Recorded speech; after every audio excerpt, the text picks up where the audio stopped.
Welcome to the Deep Dive.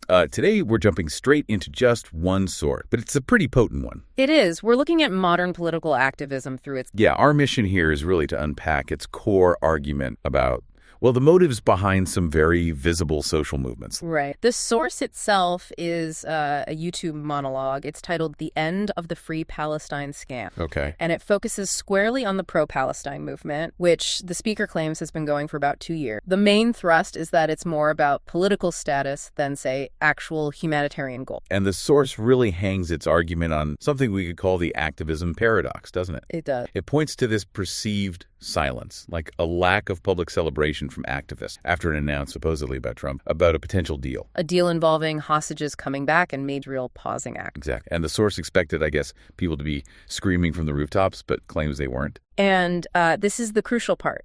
The source interprets that quiet, that lack of obvious celebration. Proof that the whole movement wasn't genuinely about freeing Palestine at all. They flat out call it a scam. A scam for what, though, according to the source? For, well, virtue sick, for a self-validate. The idea is that these activists just wanted to feel morally superior to sort of validate themselves through the cause.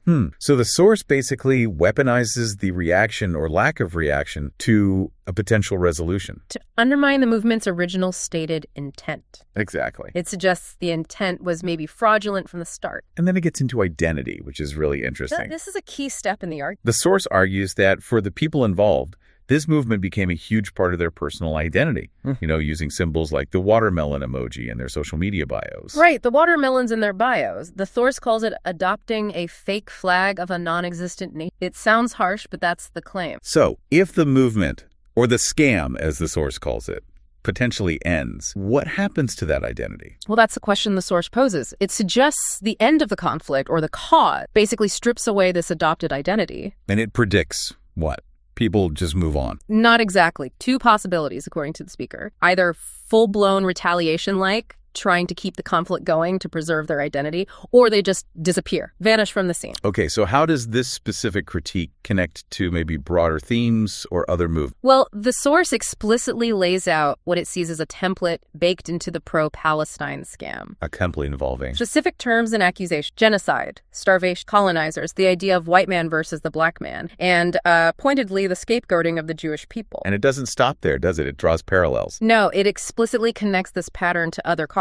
The Black Lives Matter movement is also labeled a scam. Wow, okay. And then it brings up Climate Act, specifically referencing Al Gore and claiming he made something like $330 million from climate alarmism. So there's a recurring theme of questioning the motive, often suggesting it's about status or money. Definitely money. That comes up repeatedly. The source implies these street-level activists were essentially employed, like getting paid. Yeah, even throwing out figures like $80,000 a year just for, standing on street corners with signs. Which sounds well high. It does.